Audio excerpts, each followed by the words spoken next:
Señoras, señores, buenas noches, bienvenidos a una nueva entrega de 3356. Es un gusto reencontrarnos con ustedes.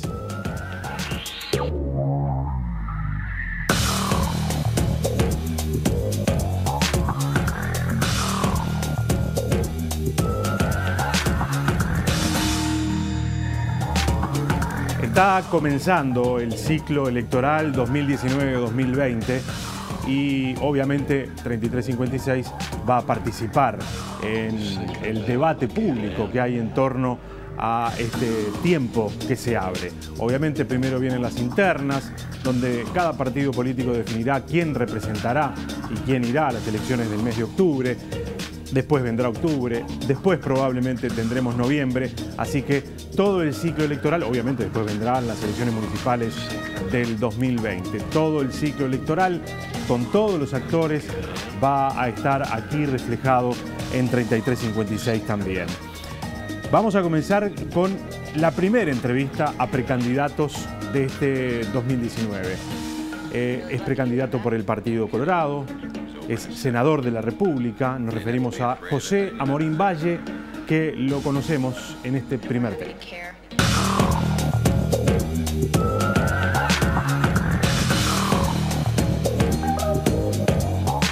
José Gerardo Amorín Valle nació en Montevideo el 9 de noviembre de 1954. Hijo de Julio Amorín Larrañaga, abogado y político colorado, y de Susana Valle, prima del expresidente Jorge Valle. Es casado con la maestra Elita del Campo Rivas.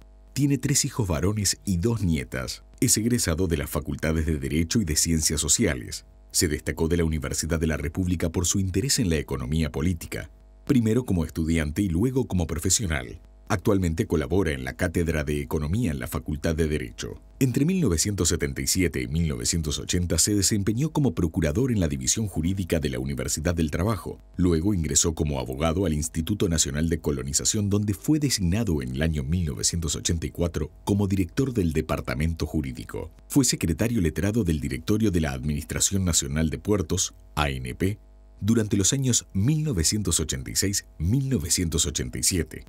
Asesor del director de UTE Mario Raivacas entre los años 1991 y 1995 y asesor letrado de la gerencia del Banco de Previsión Social BPS en 1996.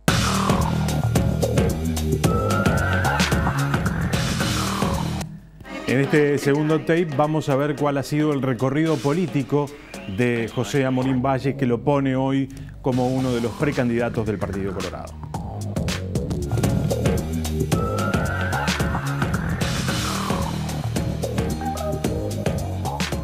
En el año 1994 es electo diputado suplente por Montevideo. Entre 1995 y 1999 también integró el Comité Ejecutivo Departamental del Partido Colorado.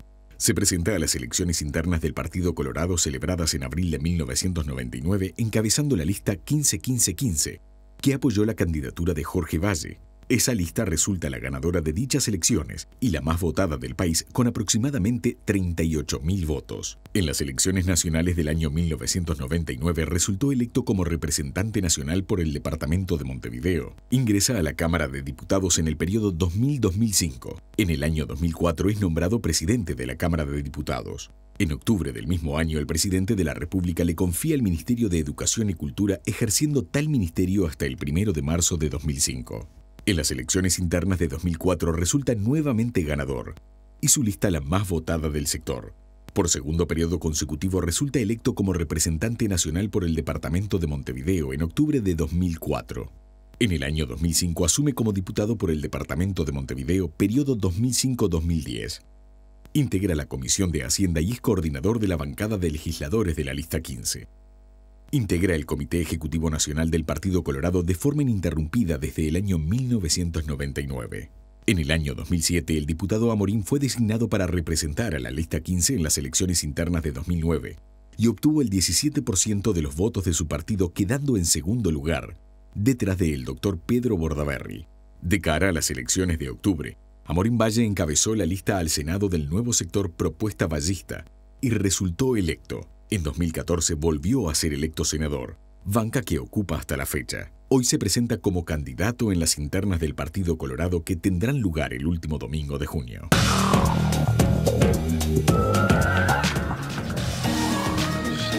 Bueno, algunos datos entonces, tanto de la vida académica, profesional, como también del recorrido político de José Amorín Valle, que es nuestro invitado de hoy, arrancando el ciclo electoral 2019 aquí en 3356. @3356TNU es nuestro Twitter, pueden allí dejar preguntas, inquietudes. Nosotros, en la medida de lo posible, vamos a ir compartiendo también con el invitado lo que ustedes tengan para decirnos. Hacemos una pausa y ya venimos con el senador José Amorín Valle.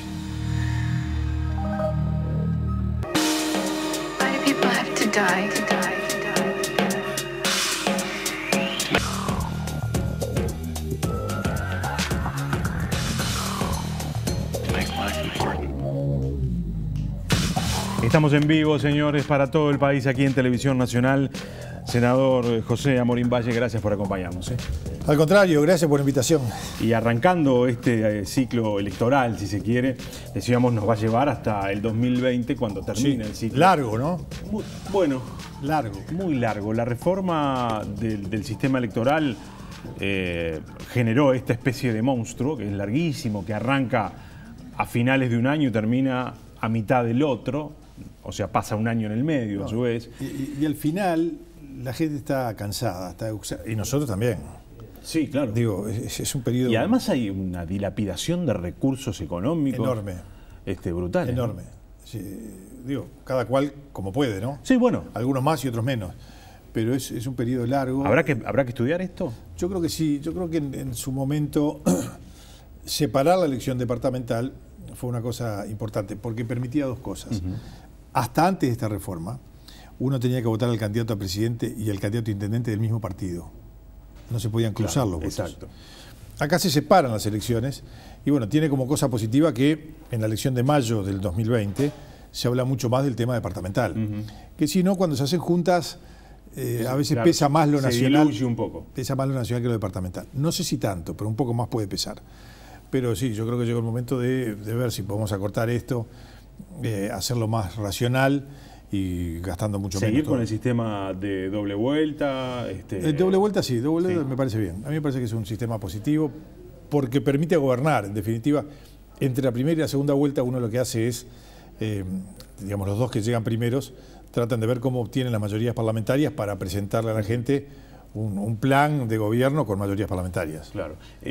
Pensando en un poco el origen de esta reforma, ¿usted coincide que el origen de esta reforma tenía como objetivo claro retardar lo máximo posible la llegada de la izquierda al poder? Yo era muy chico, no me acuerdo.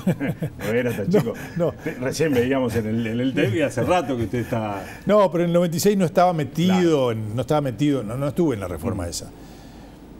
Yo creo que la reforma es, más que para retardar la llegada al frente del gobierno, era para, digamos, constatar una elección con tres partidos. O sea, el bipartidismo había terminado y apareció un tercer partido y entonces parecía que era razonable que en estos países donde hay más de dos partidos fuertes o hegemónicos se haga el balotaje. Me parece que está bien, funcionó.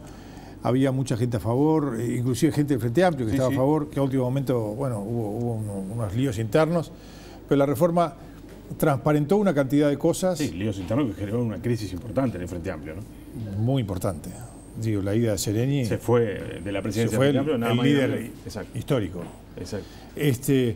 Pero yo creo que está funcionando razonablemente bien. Lo único que es un poco largo todo el proceso. El proceso es demasiado largo. Y entonces, no sé, yo no sé si no se puede volver a tener la elección departamental y la elección nacional el mismo día con la posibilidad de votar cruzado. Claro.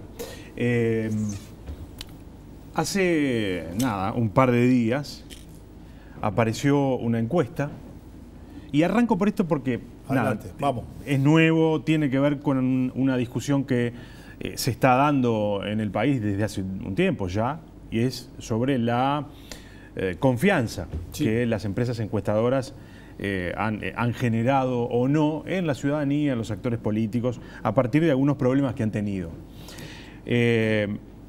Cifra aparece con una encuesta realizada entre el 15 y el 28 de febrero, o sea que es muy nueva, ¿Sí? que se divulgó en Canal 12 hace relativamente poco tiempo. Aparecen en las internas partidarias, no importa cada una de las internas, vamos a centrarnos en el Partido Colorado. Julio María Sanguinetti duplica en votos a Ernesto Talvi, 54 a 27. El 19% restante se mostró como indeciso. No aparece, por lo tanto, ningún otro de los precandidatos del Partido Colorado. Y digamos que hay por lo menos tres más. Por lo menos tres más. José Amorín Valle, Edgardo Martínez y Mariov. Y Aníbal Glodowski. Y Aníbal Glodowski. Y Pedro Echegaray, que se había presentado. Y no se sabe, no sé en qué está. Pero Pero por lo menos había tres más. Usted había dicho, en una entrevista que estuve hoy escuchando, creo que a finales del año pasado, que había dos empresas encuestadoras serias en Uruguay. No, que me consta que son serias. Equipos Mori y Cifra. Sí. No. Sí, había dicho Equipos Cifra. Mori opción. Me equivoqué. Había dicho Equipos Mori y Cifra, además lo dijo la de el Sordo González. Dijo, en aquel momento. Bueno, hoy lo escuché. Está bien, pero yo no digo que no sea seria. Digo que no saben hacer encuestas. No tienen la menor idea.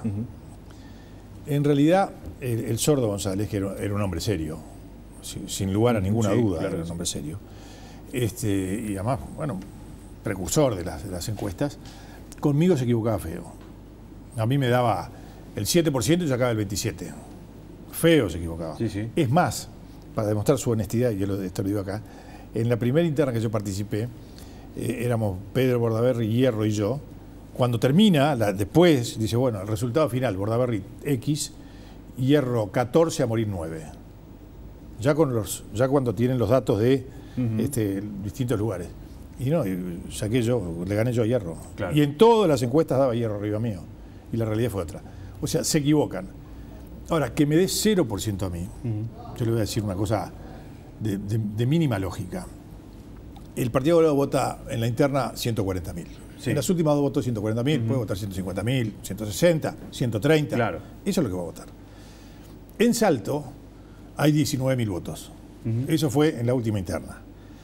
De los 19.000 votos, la enorme mayoría de los votos, se diría arriba del 90%, son de Germán Coutinho, claro, que apoya mi candidatura. Bueno, pongámosles 15.000 a Germán.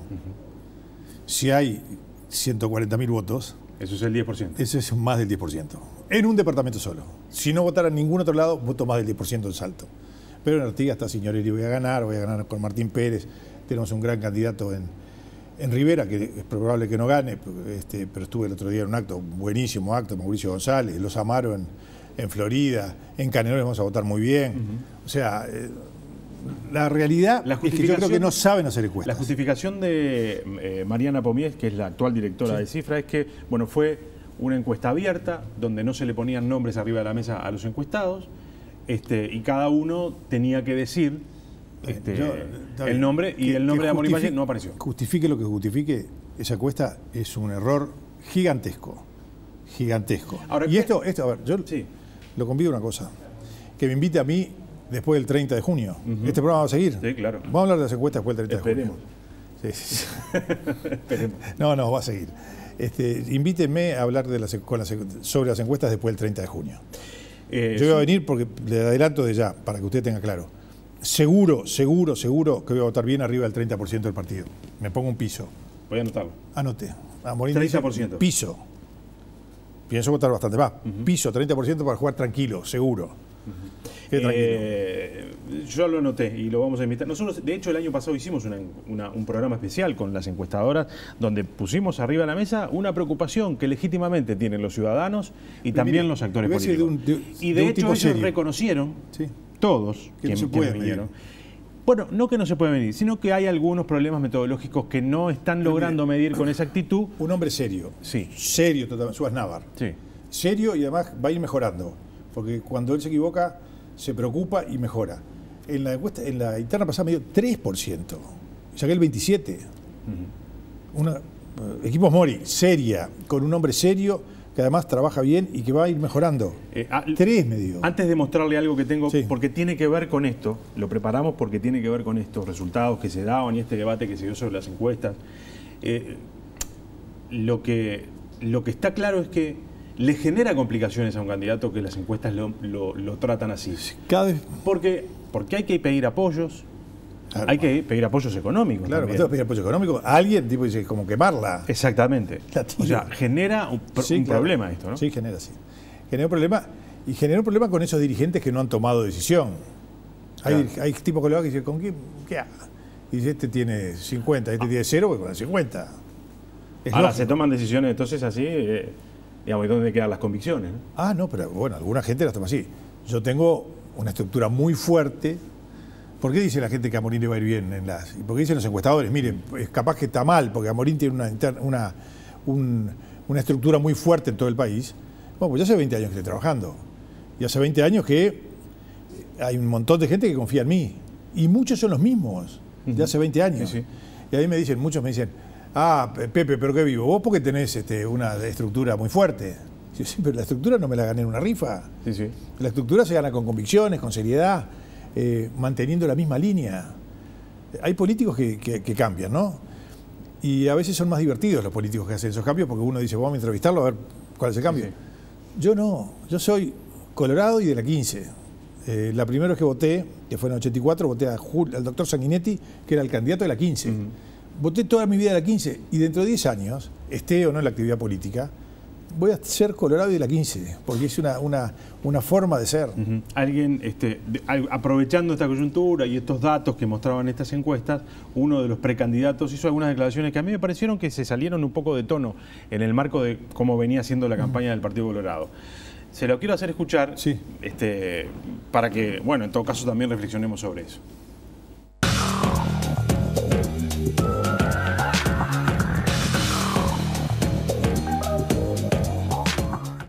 El enfoque no solamente hace segmento de mercado, ¿verdad? La idea es apuntar también al Colorado en definitiva. Yo creo que la apuesta es Sanguinetti o Martínez y Marioff, dejando de lado los terceros en la historia. Hoy por hoy no estoy marcando significativamente más allá que en alguna encuesta, pero algunos otros están desapareciendo. En la última investigación de opinión pública desapareció Amorín, por ejemplo. Cifra lo tiene Sí, eliminado. nos llama poderosamente la atención. Correcto, que ya venía bajando. 54% Sanguinetti, 27% Talvi, 19% indecisos y Correcto. ni siquiera 1% para Amorín Valle. Alguien que sacó 100.000 votos en la elección anterior. Correcto, pero lamentablemente para Amorín no es un nombre que calienta a nadie, viste que no es una figura que dice ¡ah!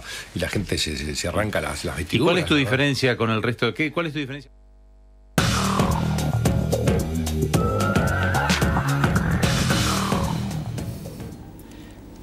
Por esto le decía que se salían un poco de tono, ¿no? Lo conozco muy poco a Martínez y Marioff. Lo he visto, ocupó hace muchos años un cargo designado, naturalmente, en la Corte Electoral, pero lo que conozco poco no me da para opinar. Lo conozco poco, le deseo que le vaya bien, que tenga éxito, pero no lo conozco. ¿Venía cómoda la interna del Partido Colorado para usted antes de que Sanguinetti decidiera presentarse? Había una cierta polarización con Talvi. Talvi era un hombre que venía de afuera del sistema político, bueno, muy como vinculado a ciertos sectores de la academia. Y usted venía con el impulso de un hombre que venía trabajando hace mucho tiempo, con nuestra estructura sólida en todo el país. Parecía ser un escenario cómodo, Bueno, pero es mucho mejor este. pero menos cómodo Mucho menos cómodo. y más ajustado probablemente. Mucho más ajustado, pero mucho mejor. Yo creo que la entrada del doctor Sanguinetti le hace bien al partido. Le hace bien que un hombre que fue 2 veces presidente, con una experiencia formidable, entre en el partido y hace la interna atractiva. Es un hombre importante, Sanguinetti. Sanguinetti es uno de los hombres, quizás de todos los candidatos que hay, de todos los partidos, es el hombre más conocido. Es un hombre importante. Y motiva, a mí me motiva mucho más, me parece mucho mejor que haya una interna con las cabezas de los grupos y no con otros que no en la cabeza. En el grupo del doctor Sanguinetti la cabeza es él, Sí, y sí. si ponían a otro candidato, y bueno, no era lo mismo. Yo creo que está bien que estemos todos, que estemos todos en la cancha, es muy meritorio para el doctor Sanguinetti, a la edad que tiene, hacer este esfuerzo, lo valora todo el Partido Colorado y lo valora el país entero. Y me parece que está muy bien. Y bueno, es un incentivo mucho mayor tratar de competir para ganar al doctor Sanguinetti. Después vamos a hablar un poco de las diferencias de estos tres, porque hay un tronco común, obviamente, pero hay diferenas, matices, seguramente claro, las hay. Ahora, el expresidente de la República parece salir al ruedo con una estrategia muy clara. cuestionar duramente al gobierno, y de nuevo construir o traer de nuevo al escenario político aquello de las familias ideológicas y empezar a trabajar desde antes de las internas en lo que podrían llegar a ser probables acuerdos entre los principales partidos de la oposición, el Partido Nacional y el Partido Colorado, como si además esa fuera la única opción posible. Esa concepción, ¿usted la ve con simpatía? ¿Qué creo yo? Lo primero que creo yo es que nosotros formamos un grupo que se llama la oposición. Estamos en contra de este gobierno, creemos que este gobierno ha perdido oportunidades, como tantos otros. Tenemos diferencias entre nosotros, naturalmente. Esas diferencias se van a dirimir de acá al último domingo de octubre. En el último domingo de octubre nosotros diremos, miren, nuestro camino es este, el candidato que sea electo por el Partido Colorado dirá, nuestro camino es este, el candidato del Partido Nacional dirá, nuestro camino es este, y los otros candidatos de la oposición dirán, este es nuestro camino. El último domingo de octubre vamos a ver cómo queda el mapa. Vamos a ver quién gana, quién sale segundo, cuántos senadores, cuántos diputados, porque para hacer un acuerdo, lo primero que uno tiene que saber es cómo está distribuido el mapa electoral. Y yo no creo que sea bueno que esa misma noche, como ha pasado en los últimos años, el candidato, en este caso el candidato del Partido Colorado, que salió tercero, vaya a felicitar al candidato del Partido Nacional y decir, vamos todos contra el frente. Sí, no, y además con el aditivo... Eso hubo un micrófono ahí que lo traicionero, sí. Pero pasó, en fin. Digo, por si hay algún despistado, el vamos a hacer mierda a Tabaré, dicho por el doctor Bordaberry. Que, reitero, le dijo en el oído a otro, no fue con la intención de hacerlo público claramente, pero yo creo que no. Pero igual el gesto, usted lo que cuestiona es el gesto. Claro, yo lo que creo es que hay que hacer un acuerdo no para ganarle al frente, hay que hacer un acuerdo para gobernar el país. Y por lo tanto el acuerdo tiene que tener algunos temas claros. Supongamos que, yo recuerdo la elección del 99, Jorge Valle sale segundo, el doctor Lacalle ese día no lo llamó, ni al otro ni al otro.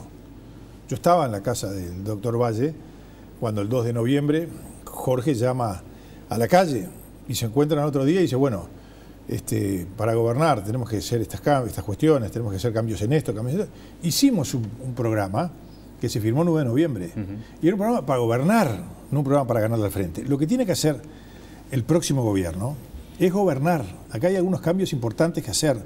Hay cambios que el país viene arrastrando y necesita desde hace mucho tiempo. Uno de ellos es la educación. Después vamos a entrar a cada uno de los pero digo, por ejemplo, en ese tema, que vamos a estar de acuerdo, inclusive con muchísimos frente amplistas, tenemos que decir, bueno, hay que hacer esos cambios. El próximo gobierno tiene que venir a gobernar, no a ganarle al frente. El objetivo no es sacar al frente. El objetivo es sacar al frente para hacer algo. Entonces yo no estoy de acuerdo en decir juntémonos todos para ver cómo... No, juntémonos todos para ver cómo gobernamos.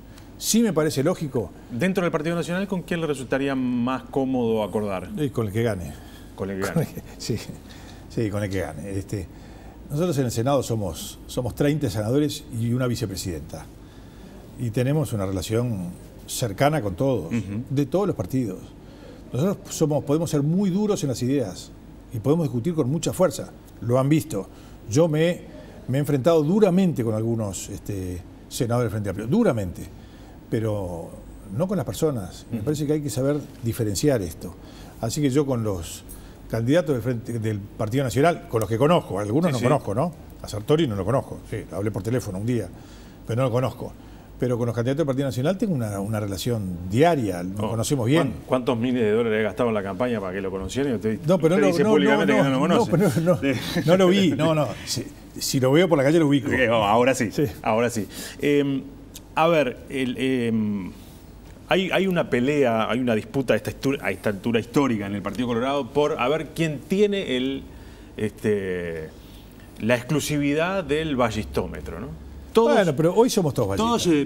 Pero todos en algún punto se reivindican. Hoy, como cosa positiva, hoy somos todos ballistas. En las otras elecciones no era tan fácil. Claro, con Pedro. Claro, en las otras elecciones, cuando yo levantaba la bandera del ballismo, estaba solo. Porque la mayoría dijo, vamos con quien tiene la mayoría de los votos, que es Pedro. Yo me mantuve donde tenía que estar sabiendo que era muy difícil, pero yo entendía que había que mantener esa bandera levantada. Hoy somos clara mayoría, los vallistas somos clara mayoría. ¿Hay diferencias entre los vallistas? Y sí, claro. A ver, yo vengo de la línea de la 15, una línea histórica en el Partido Colorado, de la cual surgimos todos, también es cierto, porque el doctor Sanguinetti también viene de la 15 de Luis Valle. Bueno, yo me formé políticamente con Jorge Valle, y hay una división donde Julio Sanguinetti era el Foro y nosotros somos la 15. Y hoy sí, también somos el Foro y la 15. ¿Tenemos algunas diferencias de forma de pensar? Seguramente. ¿Con Talvi? Y coincidencias muchas. Ernesto... Talvi parece tener una visión tanto menos vinculada, digamos, al centro del partido más tradicional. Sí, pero yo lo que creo es que yo conocí a los padres de Ernesto y a Ernesto lo conozco mucho, de mucho tiempo. El padre de Ernesto era claramente un vallista. Y Ernesto, tengo yo la convicción de que era un votante de la 15. No, nunca actuó políticamente, era un hombre más bien dedicado a la academia. Tuvo una posibilidad de actuar en política, como lo ha dicho él, en el 2002, en lo más profundo de la crisis. Jorge Valle lo fue a buscar, y él entendía que no hubiera sido una buena solución ni para el país ni para él aceptar en ese momento. Por algunos no fue bien visto aquella situación, ¿no? Ya pasó, y por suerte, a los dos que fue a buscar Jorge después, en ese momento, fue al querido Flaco Echeverri, que fue ministro de Economía, y a Julio de Brum, que fue el presidente del Banco Central. Y esos dos, que se movieron como tigres, sacaron al país de la crisis y se entregó un país en movimiento. Y Julio de Brum, hoy tenemos la enorme suerte de que sea nuestro jefe de equipos técnicos. Está trabajando con nosotros en esta materia. Ahora, ¿qué es ser vallista hoy en el 2019? Porque uno entiende cuál ha sido la obra de José Valle Ordóñez. Indiscutible los avances de este país a comienzos del siglo pasado. Ahora, ¿qué es ser vallista hoy? Porque además muchos dicen que el vallismo está en otro lado. Bueno, yo creo que no, porque voy a decir algunas, las que yo creo que son características principalísimas de Valle Ordóñez. Bueno, Valle Ordóñez, por supuesto, fue un demócrata, fue un republicano cabal, fue un liberal, amó la libertad política clarísimamente. Pero sobre todo, Valle Ordóñez fue un hombre que tuvo la capacidad de ver las cosas que funcionaban en el mundo, las cosas más modernas que funcionaban en el mundo, con una base filosófica muy fuerte, y fue capaz de hacerlas. Lo más importante de Valle Ordóñez fue la capacidad de realizar, porque él cuando viene él es presidente entre 1903 y 1907, y después entre el 11 y el 15. Y en el medio, él viaja por Europa con su familia, y ve el mundo que funciona. Ese era el primer mundo. Y se le llena la cabeza ideas de cosas para hacer en Uruguay. Y cuando viene, esas ideas que las tenía él y que las conocían muchos, él tiene la capacidad de plasmarlas. Él dice, vamos a construir un pequeño país modelo, y lo hace. Lo formidable de Valle Ordóñez es el hacer. Es como decía Maggi, Carlos Maggi, recientemente fallecido, que hablaba de Valle Ordóñez, decía, las ideas estaban, él las tenía claras, pero lo formidable de Valle fue hacerlas. Decía, ese metro que hay entre el pensar y el hacer es el metro más largo de transcurrir para llegar a él. Y Valle Ordóñez fue capaz de hacer. Valle Ordóñez plasmó esas cosas. Y para mí eso es el vallismo. Para mí, y vuelvo al tema de la educación, para mí nos mostraremos vallistas si somos capaces de plasmar las ideas que están. No tienen por qué ser nuestras ideas. Lo que piensa Filgueira no es idea mía, no es idea nuestra, son ideas que están. Y cuando uno ve lo que piensan los que entienden de educación de distintos partidos políticos, uno se da cuenta que esas ideas están. Ahora, hay que hacerlas. Mujica las quiso hacer y no pudo. Vázquez la quiso hacer. Mujica lo quiso hacer y no pudo, con mayorías parlamentarias, con una coyuntura político, social, económica muy favorable. ¿Qué le permite pensar a usted que en una situación distinta, con coyunturas políticas menos estables, con una coyuntura histórica y económica menos favorable, se pueden hacer? La convicción y la necesidad. Nosotros estamos convencidos que esta reforma es imprescindible para el país. Que si no educamos mejor a nuestros niños y nuestros jóvenes y a nuestros mayores también, en un mundo que cambia a la velocidad que cambia, no vamos a tener oportunidades. Vamos a hacer una pequeña pausa y después nos metemos en esos temas. Bien. Educación, seguridad, salud, la marcha de la economía y algunas cosas, algunas preguntas para respuestas cortitas. ¿Cómo no? De cosas que se han hecho en este tiempo y cómo serán en el futuro en un probable gobierno o del Partido Colorado o un gobierno en el que participe el Partido Colorado como coaligado. Perfecto. Pausa y venimos con el senador José Amorín Valle.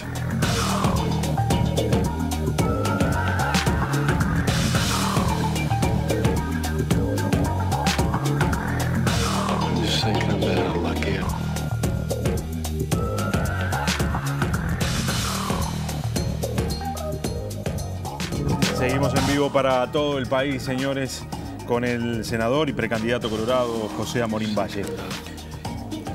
Voy a arrancar por una serie de preguntas para respuestas cortas y después nos metemos en algunos otros temas que son más, que requieren un poco más de análisis y de tiempo. La ley de legalización de la venta y consumo de marihuana. Yo estaba de acuerdo con el autocultivo, no estoy de acuerdo con esta ley. Esta ley a mí no me parece positiva, no me parece que además los resultados me parece que no son positivos. Y me parece que falta una cosa que es clave, falta una cosa con fuerza que es clave, que es la campaña para decir los riesgos de... Está empezando, ¿no? Sí, está, pero tenía que haber empezado antes de que largaran la marihuana. De los riesgos de la marihuana. Porque ¿qué pasa? Cuando una cosa es prohibida, uno tiende a decir, che, si es prohibida será malo. Cuando se permite, parece que está fenómeno. Y la marihuana seguro que no es buena, seguro que no es buena, seguro que causa daño. Como el alcohol. La percepción de riesgo, dice usted. Claro, como el alcohol. Entonces me parece que yo sí estaba de acuerdo, había un vacío legal importante en permitir el autocultivo. Esto no me parece mal y me parece que fracasó y me parece que va a ser un gran fracaso. ¿Y cuál sería la propuesta superadora de esto? No, la propuesta superadora es terminemos con eso y permitamos, sí, que el autocultivo, cierta cantidad de plantas para el O sea, eliminar la venta en farmacias. Sí. ¿Sí? Sí, me parece mal. Eso yo iría para atrás. En el tema de la marihuana, iría para atrás. ¿Por qué? Porque esto suponía que iba a terminar con el narcotráfico. Esto era, terminemos con el narcotráfico. Liberalicemos la venta de... No tan liberal, ¿no? Que el Estado produzca y que venda. Bueno, de hecho no se ha terminado con el narcotráfico porque el Estado no tiene la capacidad de producir lo que es necesario para no se termina con el narcotráfico porque marihuana es una de las cosas que se venden en la boca. Bueno, es que el narcotráfico, obviamente, estamos hablando de solamente mucho más que eso. De marihuana. Claro, entonces, ley de interrupción voluntaria del embarazo. No, acá hay un tema bastante claro. Se llamó a la población para ver si estaba en contra o a favor y fue el 8% a pedir que se plebiscitara o que se hiciera un referéndum. Por lo tanto, esa ley está firme y se acabó. La ley para las personas trans. La ley para las personas trans yo creo que está en su gran mayoría está bien sobre todo para evitar la discriminación. Hay algunos temas económicos que yo no voté, pero la ley me parece que es razonable. Matrimonio igualitario. Lo voté. Consejo de salarios, estuvo arriba de la mesa. ¿Qué hacer con los consejos de salarios? Hay quienes dicen que hay que hacerlo desaparecer. No, yo creo que los consejos de salarios están y está bien, y es razonable que haya negociación entre empresarios y trabajadores, me parece que está bien. Yo creo que hay algunas cosas que no han funcionado del todo bien. Hay muchos grupos donde hay empresas muy importantes y empresas más chicas, y normalmente los que negocian son los abogados de las empresas grandes con el sindicato de las empresas grandes, y se ponen de acuerdo en una realidad que es de la empresa grande, y muchas veces esas realidades terminan con empresas más chicas. Entonces yo Pero creo, hay mecanismos de descuelgue, por ejemplo. Claro, bueno, yo creo que el mecanismo de descuelgue es un mecanismo que tiene que existir, que sea negociación interna con mayorías especiales para que esa empresa se pueda descolgar, y me parece que está bien. Creo que hay que trabajar en eso, pero yo con los consejos salariales estoy de acuerdo. Porque se ha señalado que hay como cierto nivel de desequilibrio allí, y si uno mira los números, es inmensamente mayoritario el número de consejos salariales que se aprueban por acuerdo entre las partes, que los que el gobierno lauda en uno u otro. El gobierno, lo que pasa es que el gobierno juega un papel. Cuando uno habla, el gobierno juega un papel.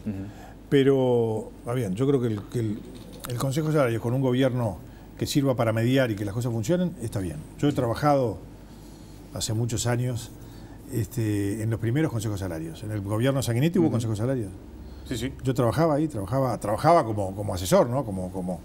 Y trabajaba en el grupo de los ladrillos, de los ladrilleros. Y teníamos una excelente relación con el Zunca, excelente relación.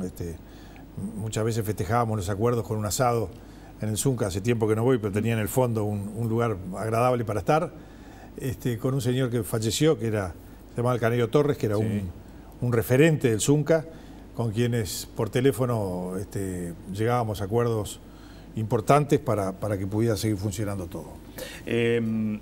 Dentro del... Esta es una pregunta que requerirá una respuesta corta, pero a la que vamos a volver, porque cuando hablemos de seguridad, el Código del Proceso Penal va a estar arriba de la mesa. Pero Código del Proceso Penal, que fue votado por la oposición, que tiene algunos problemas. No todo, no en su totalidad, pero fue votado, bueno, yo he hecho un llamado público, he hablado con senadores de la oposición, he hablado con el fiscal, con el doctor Jorge Díaz, el fiscal general de la Nación, he hablado con el presidente de la Suprema Corte de Justicia, el doctor Turel, para trabajar en el tema, porque nosotros somos responsables de haberlo votado. No voté todo, pero voté en general. Claro. Y hay algunas cosas que no están funcionando. Hay algunos artículos que seguramente hay que cambiar. Entonces pongámonos a trabajar, porque yo creo que cuando el doctor Vázquez dice no, yo no pude bajar las rapiñas por el código, no es cierto. El código lo mandó él. El Frente Amplio votó todo el código. No le eche la culpa al código. No es por eso que no bajaron las rapiñas. O cuando Bonomi dice aumentaron los homicidios por el Código de Procedimiento Penal. Eso es casi ridículo. Es como que pensar que los homicidas estaban esperando a que saliera el código para salir a matar. Está mal. Ahora. No, la argumentación ahí es que hay más delincuentes en la calle porque el nuevo código. Bueno, pero penal, no es por el nuevo código, es por una ley previa. Sí, la libertad vigilada. La libertad vigilada. Es una ley previa. Pero también, y este es un problema que yo no sé si es del código o de los operadores de la justicia, bueno, claro. Es muy bajo el nivel de diferendos penales que llegan a la instancia del juicio oral, sino que se resuelven antes y muchas veces con problemas. Eso pasa en el mundo. Es decir, en el mundo el juicio oral es casi excepcional. Por ejemplo, en Chile, que hace más de 10 años que está operando esto, el 6% va a juicio oral. En Uruguay poco más del 3% va a juicio oral. Pero si vamos mejorando va a llegar a cifras un poco mejor. El tema es cómo son los acuerdos entre los fiscales y los abogados defensores. Ahí es donde parece que hay un problema. Hubo un fiscal que ya reconoció que se equivocó, o sea, no le quiero cargar las tintas al fiscal. No. Pero le dice a uno, tomate las vacaciones en baliza y después viene a cumplir la pena. Bueno, la gente se indigna. Otro. Yo no sé cómo estuvo, pero cuando sale la noticia que a una persona que cometió el delito de receptación, es decir, que compró cosas robadas para vender. El de las tortas fritas. Y le mandan a hacer 100 tortas fritas, la gente se indigna. La gente dice, ¿cómo va a ser mandar a hacer 100 tortas fritas para cumplir con la pena? Es ridículo. Entonces, eso no es un problema de la ley, eso es un problema de cómo están funcionando las fiscalías, que se van a tener que ir acostumbrando a ver cómo funciona y yo creo que sí, que el tema de la libertad vigilada es un tema muy complicado, porque vimos uno también. Vimos un caso de un señor que había cometido un homicidio y lo mandan a su casa y le tienen que poner la tobillera. Como cometió otro delito, que era que se colgaba de la luz, dijeron es peligroso, vamos a no poner la tobillera. Salió y mata a otro. ¿Y ahí de quién es la responsabilidad? ¿El juez no debería haber evitado que esa persona...? Parecería que sí. Yo no conozco el caso profundamente, pero sí, parecería que sí. Porque lo que siempre se carga las tintas, cuando se habla de seguridad, siempre se cargan las tintas contra el Ministerio del Interior y hay otros actores. No, es mucho más complejo. A ver, la seguridad es un tema muy complejo. Sí, el Ministerio del Interior es la primer línea en la lucha contra la inseguridad, pero por supuesto que tiene que ver la Fiscalía, tiene que ver la Justicia, tiene que ver la educación, tiene que ver las cárceles. Es un tema muy complejo, no es un tema de decir, lo solucionamos en 10 minutos. Ahora, es un tema que si lo abarcamos en su totalidad, yo creo que puede ser manejado mucho mejor de lo que está siendo manejado ahora. ¿Cuáles son los problemas, a su entender, que están haciendo que el Ministerio del Interior, según su mirada, no es exitoso? ¿Qué podría hacer mejor el Ministerio del Interior? Primero, claramente la policía tiene que estar mucho más cerca de la gente y la gente de la policía. Tenemos que tener un sistema de defensa de la seguridad entre todos. Y lo que ha hecho este Ministerio del Interior, por desconfianza, por no sé qué cosa rara, es alejar a la policía de la gente. Y entonces vaciaron las comisarías. La creación de las zonas, dice usted. Las zonas y el PADO. Vaciaron las comisarías. O sea, la gente llega a la comisaría y muchas veces hay uno o dos que no son policías o que no están preparados y que no le dan solución a nadie. Segundo, esto estamos hablando del tema de prevención, ¿no? Segundo, la policía comunitaria. La policía comunitaria es una cosa que funcionó perfectamente bien. El policía comunitario estaba cerca de la gente. Es el que soluciona los problemas a muchísima gente. Violencia doméstica, ¿a dónde va la señora? O sea, busca 1000 soluciones. Y esa persona es a la que la gente, inclusive los delincuentes, le tienen más confianza. Y ese puede trabajar en la prevención en forma espectacular. La policía comunitaria, que era una cosa muy buena, ha disminuido notoriamente. Pero ahora no está la figura esa del POP, el policía orientado al problema, esto que es como bien, una especie de mediador. Sí, pero son mucho menos. La policía comunitaria es una cosa pesada que funciona muy bien. Hay policías comunitarios todavía en ejercicio que son referentes en las localidades donde viven. Son referentes. Es el viejo guardia civil, para gente grande. Sí. Yo cuando tenía 5 años, después nunca más oí hablar. Mi abuela hablaba de guardia civil, después no oía hablar más. Pero me mandaba a hacer compras, me mandaba a comprar a la panadería de la esquina. Y entonces yo iba a la panadería y compraba, no sé, lo que me mandaban, unos cubanitos que me gustaban, ese tipo de cosas. Y te daban 3, 4 caramelos de yapa. Y mi abuela siempre me decía, si tenés algún problema, mirá que en la esquina está el guardia civil. El guardia civil es el que solucionaba los temas. Bueno, hoy la policía la sentimos lejana. O sea, ese es un tema, por supuesto. Pero sin embargo, perdón, porque hay una metodología que la he visto, no he tenido que usarla, sí, por suerte, pero la he visto. Y es el policía que ahora va a tu casa a tomarte denuncia. Cuando antes era uno el que tenía que desplazar. Puede ser. ¿Es un mecanismo que está funcionando? Yo no digo que no, pero la gente siente a la policía lejana. Y las comisarías se vaciaron. Entonces, habrá algunas cosas que estén funcionando bien, me parece fantástico, bienvenidas sean. Segundo, hay que defender al policía. No puede ser que rapiñen a los policías y no pase nada. Acá, Uruguay es de los pocos países donde a la gente le falta el respeto a la policía. A uno le pintaron la cara el otro día y no pasó nada. El tipo se tiene que quedar quieto. Pero hay un manual de procedimiento. No, bueno, sí. Y hay un marco en el que pueden actuar. Entonces, entrénenlo bien, porque no puede ser... ¿Cuántos policías rapiñan por semana? No tengo la... Sí. Varios. Les roban el chaleco y les roban las armas y los tipos no hacen nada. ¿Por qué? Porque tienen temor de qué puede pasar, por lo que fuera. Acá tenemos que defender a la policía. Por supuesto que actúe dentro de la ley. Pero tenemos que dar herramientas para que se defiendan. No puede ser que la gente le falte respeto. No puede ser que alguien se anime a rapiñar a un policía. Está mal, hay algo que está mal. Tenemos que enfrentar esa situación con mucho más fuerza. Sí, ahí mismo donde usted está sentado, el actual director nacional de policía decía que él, lejos de considerar que los policías no tienen apoyo ni herramientas, todo lo contrario. Él decía, hemos fortalecido la formación de los policías para que puedan actuar en el marco de la ley, en el marco de las normas, y además hoy tienen elementos para hacerlo. Digo elementos, hablo de infraestructura, ¿no? A mí lo que me dicen los policías es que tienen en la preparación horas y horas y horas de derechos humanos, cosa que está bien, que tienen que naturalmente respetarlos. Y por ejemplo, tiro poco. Tuvimos el ejemplo de la pobre señora, policía que estaba presidente y mató a un turista en el primer piso. O sea, no tenían ni idea de cómo tirar. Y dicen, no, lo que pasa es que hace 2 años que no practicamos tiro. O sea, hay algo que está mal. Los resultados son malos. Los derechos humanos que tienen que estudiar también tienen que respetarlos adentro de las cárceles. Las cárceles uruguayas, y no es de este gobierno. No, eso es endémico. Hace mucho tiempo. Con la diferencia y agravado, porque hoy hay una población carcelaria que es histórica, es un récord histórico. Bueno, pero digo, ¿no tendremos que trabajar en ese tema? ¿No tendremos que legislar al final para que los presos trabajen? ¿No tenemos que hacer cárceles más chicas para que los tipos salgan mejor de lo que entraron? Porque si no, vuelven a entrar. Va a ser histórica y va a ser cada vez más, porque todos los que salen vuelven a entrar. Porque a mí me han hecho historias, pero no una vez, me han hecho gente seria. Un preso, largan a un preso, en libertad, por ejemplo, y dicen, bueno, chau, se va. El tipo se va cambiando la ruta y hace dedo porque no tiene un peso en el bolsillo. Se va sin un peso en el bolsillo y sin redes de contención afuera. Nada, se va y vuelve, va al barrio, ¿cuál llega. ¿Cuál es el destino? Si no roba el otro día, no come. Entonces, digo, es evidente que esas cosas están mal. Cuando se va, ya saben que va a volver 3 días después, porque al final está mejor en la cárcel que afuera. Entonces, en esas cosas tenemos que trabajar. Y está bien que el preso trabaje. Ahora, alguien se va a animar, alguien desde el sistema político se va a animar, y acá me refiero a todos, a decir, hay que poner 400 millones de dólares para hacer un sistema de cárceles más razonables. Bueno, ¿alguien lo va a decir? Sí, claro. ¿Alguien se va a animar? Bueno, yo creo que... Porque acá el discurso que uno escucha en la calle es, a estos piches hay que matarlos a todos, depositen... Está bien, ¿o no? Pero por supuesto, a mí me lo dicen.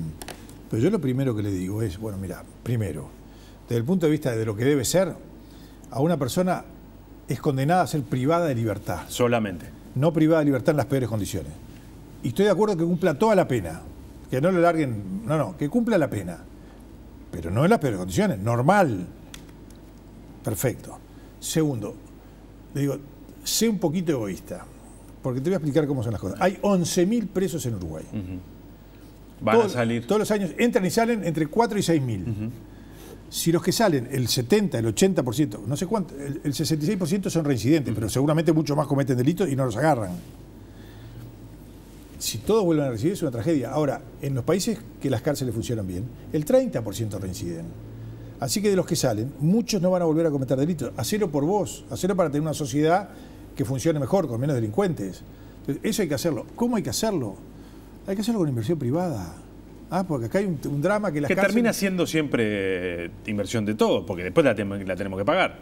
Está bien, pero el problema que tiene Uruguay hoy es un... El problema con la inversión privada para cárceles es de escala. No hay nadie que venga a invertir plata para hacer una cárcel para 300 presos. De 500. Porque no le dan los números. Tiene que ser de 500. Pero depende... Fue la experiencia de la cárcel que se hizo ahora. Perdón, no. Los números dan, depende de cuánto pague el Estado. No, bueno, pero hay un límite, ¿no? No. A ver, ¿cuánto le cuesta al Estado hacer esto? X. ¿Cuánto le cuesta al privado? X. Bueno, y se va pagando con el tiempo.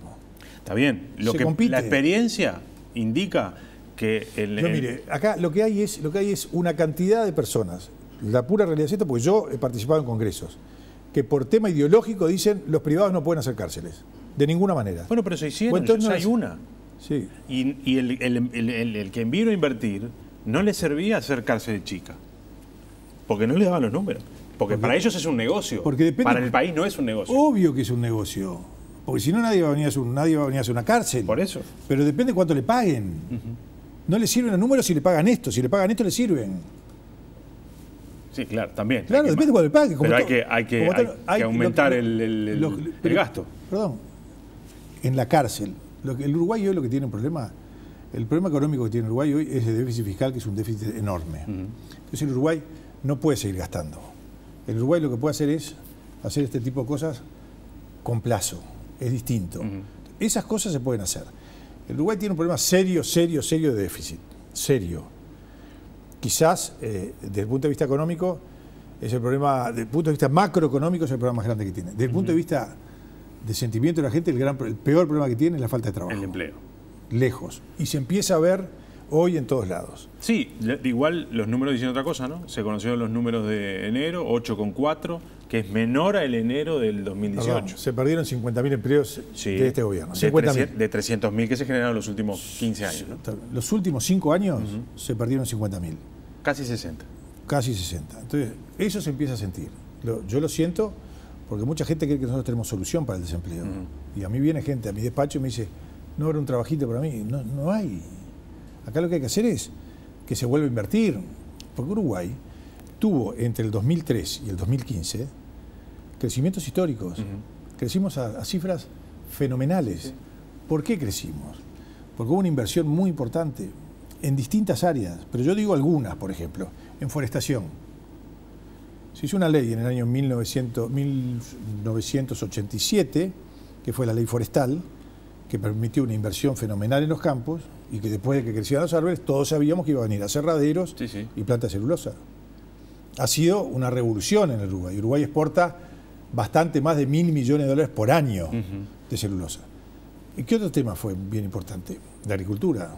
Cuando el matrimonio Kirchner empezó a castigar con impuestos a los agricultores argentinos, muchos dijeron, bueno, acá no podemos producir más, y vinieron al Uruguay. Y transformaron el Uruguay. De soja se exportaron más de $1.000 millones. Entonces, sí, otra realidad, otro precio internacional. Sí, está bien, pero se sigue plantándose una enorme cantidad de cosas. O sea, son temas que se vinieron haciendo en Uruguay y el Uruguay hoy se quedó sin posibilidades de cosas nuevas. Eso se agotó y Uruguay no tiene posibilidades de cosas nuevas. Es más, lo único importante, lo más importante que tiene que hacer este gobierno en materia económica para crecer es una tercera planta de UPM. Cuando uno recuerda lo que fue la primera planta de UPM, que se llamaba Botnia, las críticas feroces que hacían desde el Frente Amplio a Botnia, y hoy parecería que es la tabla de salvación del Uruguay hacer una tercera planta en el Río Negro, que es claramente más complejo que el Río Uruguay. ¿Qué me pasa a mí? Bueno, yo sé que los finlandeses son serios y donde han hecho plantas les ha ido bien, pero nosotros tenemos que hacer un estudio fuerte medioambiental para asegurarnos de que esa planta funcione bien. No está en contra de esta inversión. No, yo no estoy en contra de la inversión, yo estoy a favor de toda la inversión que de trabajo. Yo creo que...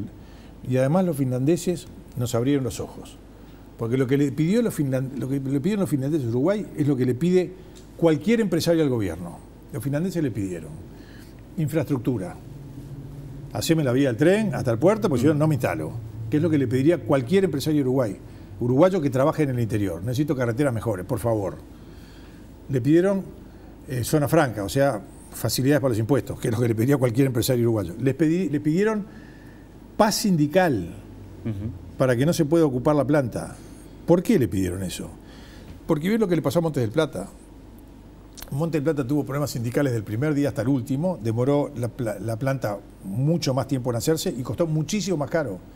Y los finlandeses dijeron, bueno, a mí o me aseguran la paz sindical o yo no vengo. Sí, ahí había otros problemas, ¿no? Había demasiadas empresas subcontratantes. 14 empresas distintas. Que tenían realidad. Cuando no paraba una, paraba otra. Por eso, que tenían tanta realidad compleja. Los finlandeses dijeron, eso no quiero, así que a mí asegurame esto. Y le pidieron otra cosa, asegurame buena educación, asegurame, cambiame la UTU de Tacuarembó, la de Paso de los Toros y la de Durazno. ¿Qué es lo que le pediría cualquier... Quiero operarios buenos, operarios que trabajen. O sea, lo que le dijo los finlandeses a los uruguayos es, esto es lo que pide cualquier empresario uruguayo. Bueno, como nosotros vamos a invertir $2.000 millones, nosotros lo pedimos y ustedes nos tienen que decir que sí. Se nos fue el tiempo, nos quedaron un montón de temas para seguir conversando. Por ejemplo, el tema de educación, que sé que... Es el más importante de todo. Y se puede hacer, porque tenemos que estar todos convencidos que si no lo hacemos, el Uruguay no tiene futuro. Si el Uruguay no tiene nuestros jóvenes educados, preparados para los cambios que se vienen, el mundo viene cambiando a una velocidad fenomenal, increíble. Yo hago siempre el ejemplo del teléfono. Digo, cuando yo me casé, no hace 1 millón de años, me casé hace 39 años. Sí. Me mudé con mi señora, pedimos teléfono y ¿qué me dijeron? No hay borne. Claro.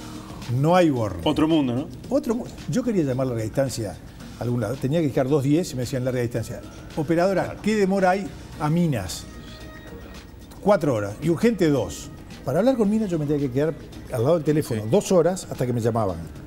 Y levantaba el teléfono y decía, ¿está Tito? No, salió a hacer algo. Marchaste. No marchaba. Bueno. Sí, eso... ¿Sabe cuántos operadores había de Antel en Uruguay? ¿Cuántos? 5.000. Hubo un cambio tecnológico, desaparecieron 5.000 empleados. Y eso pasa todos los días. Sí. Desaparecen 5.000 y se crean 5.000. Y tenemos que preparar a nuestra gente para esos cambios. Senador, gracias por habernos acompañado. Gracias. Placer. Abrió este ciclo con candidatos y con precandidatos, así que el agradecimiento. Señores, nosotros nos vamos, nos reencontramos el próximo viernes. Se cumplieron hace pocos días 10 años de la aprobación de la Ley de Salud Sexual y Reproductiva. Ese va a ser el tema del próximo 3356 el viernes que viene. Que tengan una buena semana.